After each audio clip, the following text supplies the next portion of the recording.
আপনি কি কখনো শপিং করতে গিয়ে 1000 টাকার বাজেট নিয়ে 1500 টাকা খরচ করে আসছেন?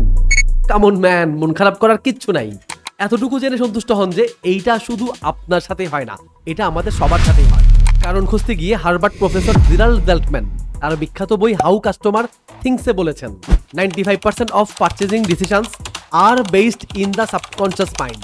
আর এই সাবকনশিয়াস মাইন্ডের পেছনে যেটা কাজ করে তা হলো আমাদের সাইকোলজি। একটা উদাহরণ দেই, ধরেন একটা সুপার শপে গিয়ে দেখতে পেলেন একটা কিনলে একটা ফ্রি, অথবা দুইটা কিনলে 50% ডিসকাউন্ট। কোন অফারটা আপনি নেবেন? আমি হইলে তো ভাই ফ্রিটাই নিতাম, এবং আমি জানি আপনি হইলেও এইটাই করতেন। কারণ মিশিগানের একটা ইউনিভার্সিটি স্টুডেন্টদের উপর রিসার্চ করে দেখা গেছে যে প্রথম অপশনটাই সবাই বেছে নেয়। এখন প্রশ্ন হচ্ছে, কিন্তু কেন? রিসার্চ বলে ফ্রি শব্দটা আমাদেরকে এতটাই ইনফ্লুয়েন্স করে যে মানুষ ফান্ডামেন্টাল ম্যাথ প্রিন্সিপালগুলো অ্যাপ্লাই করতেই ভুলে যায়। আর মানুষের সাইকোলজিতে আঘাত করা এই ইফেক্টের নাম হলো ইননিউমিরেসি ইফেক্ট। আজকের এই ভিডিওতে আমরা দেখব কিভাবে একটা ব্র্যান্ড আপনার কাছ থেকে টাকা পয়সা নিয়ে চলে যায়।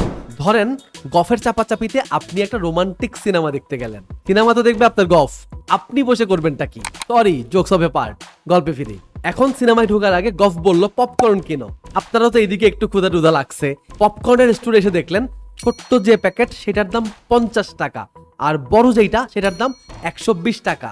ছোট নেবেন নাকি বড় নেবেন, এইটা নিয়ে যখন মনে মনে যুদ্ধ করতেছেন, ঠিক তখন আপনার চোখে পড়ে আরে মাঝারিটার দাম তো দেখি 100 টাকা। সাথে সাথে আপনার মন বলে উঠে আরে রাসেল ভাই, আর 20টা টাকা বাড়াই দিলেই তো বড়টা পেয়ে যান। ব্যাস, আপনাকে আর ঠেকাই কে?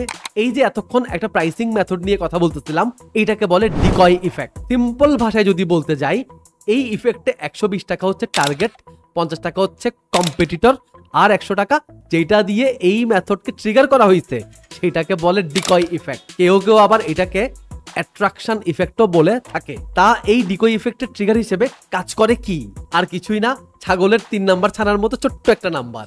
যখন আপনি দুইটা অপশনের মধ্যে কনফিউজড থাকেন, তখন সিম্পলি মাঝখানে এমন একটা কাল্পনিক দাম ঢুকাই দেওয়া হয় যেটার তুলনায় বড় সংখ্যাটা অনেক কম লাগা শুরু করে। আর এই ছাগলের 3 নাম্বার বাচ্চাটা আপনাকে অ্যাসিমেট্রিক্যালি ডমিনেট করে, তাই এই ইফেক্টকে অ্যাসিমেট্রিক্যালি ডমিনেন্স ইফেক্টও বলা হয়ে থাকে। এইবার একটা হারিয়ে না যাওয়ার গল্প শুনি। Nobody likes feeling they have been left behind. এই পৃথিবীতে কেউই কিন্তু হারিয়ে যেতে চায় না, আর মার্কেটাররা ঠিক এই সুযোগটাই কাজে লাগিয়ে ফোমো ইফেক্ট অ্যাপ্লাই করে। ফোমো, যার মানে হলো ফিয়ার অফ মিসিং আউট।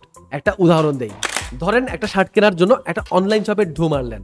ঘোরাঘুরি করতে করতে দেখতে পাইলেন আপনার পছন্দের একটা শার্টে 50% অফার চলতেছে, এবং সাথে এও লেখা এই অফার শুধুমাত্র আজকের দিনের জন্য। এই লেখা দেখার পর আপনি কি দেরি করতেন? আমি হইলে কিন্তু আজকেই কিনে ফেলতাম। আর এটাকেই বলে ফোমো বা ফিয়ার অফ মিসিং আউট। একটা রিসার্চে দেখা গেছে 69% অফ মিলেনিয়াল এই মেথডের খপ্পরে পড়ে রিয়েক্টিভ পারচেজ করে বসে। আরেকটা রিসার্চে দেখা গেছে এই মেথড যে শুধু মিলেনিয়ালকেই ঘায়াল করে ব্যাপারটা এমন না, বরং সোশ্যাল নেটওয়ার্কে অন্তর্ভুক্ত অর্ধেক মানুষই ফোমো রোগে আক্রান্ত। এবার চলুন দুইটা উদাহরণ দেখা যাক কনজিউমারদের লাইফে ফোমো কিভাবে ইফেক্ট করে। ইফেক্ট নাম্বার 1, ধরেন আপনি রেস্টুরেন্টে যাবেন বলে বাসা থেকে বের হইলেন। আপনার বাসা থেকে একটু দূরেই দুইটা রেস্টুরেন্ট দেখতে পাইলেন। রেস্টুরেন্টগুলোর সামনে যাইতেই দেখতে পাইলেন একটা রেস্টুরেন্টে মানুষের হাহাকার, আরেকটাতে বসার জন্য তিল পরিমাণ জায়গাও নাই। আমি নিশ্চিত করে বলতে পারি আপনি দ্বিতীয় রেস্টুরেন্টটাই বেছে নেবেন, কারণ এত এত মানুষ দেখে আপনার ব্রেইন আপনাকে ইনফ্লুয়েন্স করবে এই রেস্টুরেন্টে যেহেতু মানুষ বেশি, তার মানে এইটাই ভালো রেস্টুরেন্ট। আর মার্কেটিংয়ে এই ফোমো ইফেক্টটাকে বলে সোশ্যাল প্রুফ। ইফেক্ট নাম্বার 2, ধরেন আপনি একটা ওয়েবসাইট থেকে ডোমেন কিনতে গেলেন।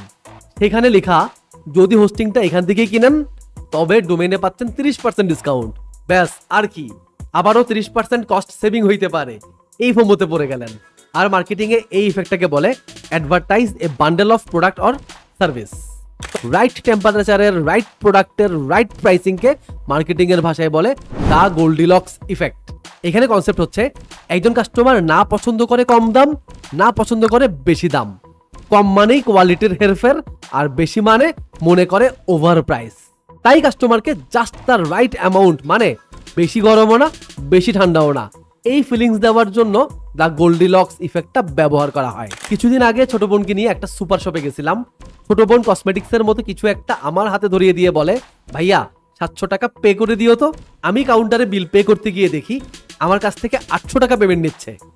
ব্যাপারটা বোঝার জন্য প্রোডাক্টটা হাতে নিয়ে প্রাইসটা দেখেই মনে মনে বলে উঠলাম, বাহ, ছোট বোন আমার চার্ম প্রাইসিং এর খপ্পরে পড়ছে।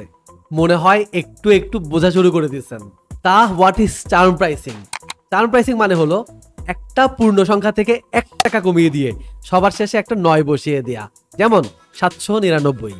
আর এই 799 সংখ্যাটাই আমার ছোট বোনকে 800 টাকা না ভেবে 700 টাকা ভাবতে ইনফ্লুয়েন্স করছে।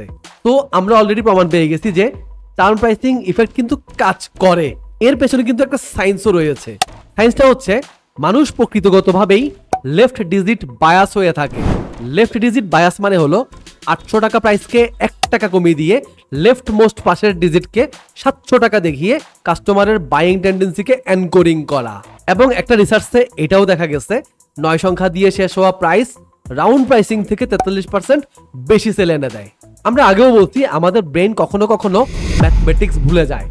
সে যে কি করে সে নিজেও জানে না, কারণ কাস্টমারের পারসিভ ভ্যালু বলে একটা কথা আছে। একটা প্রাইস পড়তে যদি বেশি সময় লাগে তাহলে আমাদের ব্রেন সেই প্রাইসটাকে এক্সপেন্সিভ ধরে নেয়, আর প্রাইসটা পড়তে যদি অল্প সময় লাগে তবে আমাদের ব্রেন সেটাকে লেস প্রাইস হিসেবে কাউন্ট করে। চলেন একটা জিনিস দেখি, এই দুইটা সংখ্যার মধ্যে পার্থক্য কোথায় বলতে পারবেন? পার্থক্য হলো তাদের ফোনেটিক দৈর্ঘ্যতে। 2012 সালে কল্টার নামের এক রিসার্চারের রিসার্চে দেখা গেছে প্রোডাক্টের দামে যখন কমা ব্যবহার করা হয় তখন সেইটা কাস্টমারদের কাছে এক্সপেন্সিভ বলে মনে হয়, আর কমাটা তুলে দিলে মানে ফোনেটিক লেন্থ কমিয়ে দিলে তা কাস্টমারের কাছে রিজনেবল লাগা শুরু করে। আরও একটা ভাবে এই ফোনেটিক লেন্থকে কমানো যায়, সেটা হলো প্রোডাক্টের প্রাইস থেকে দশমিক হাটিয়ে দিয়ে।